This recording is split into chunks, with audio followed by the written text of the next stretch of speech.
मलाई घाटा हुँदैन म उम्मेदवार होइन मेरो बदनाम गर्नु तपाईँलाई घाटा हुन्छ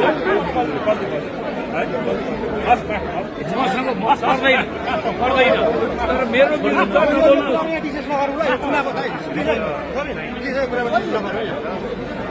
यो चुनावी मामला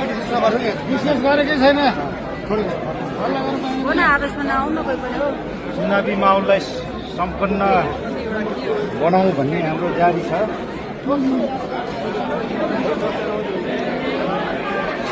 त्यसको पछाडि माहौल अगाडि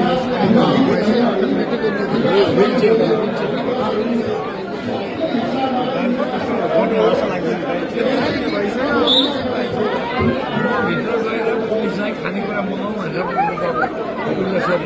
निर्वाचन आयोगलाई खानेकुरा मगाउँ भनेर सोध्नु भोट माग्यो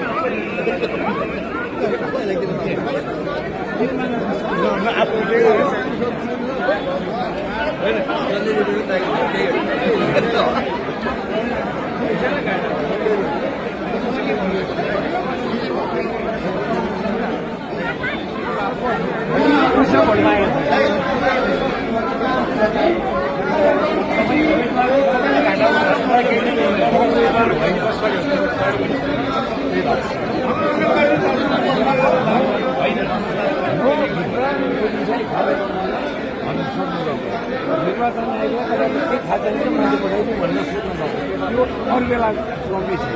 मैले गलत सुनाउन सक्छु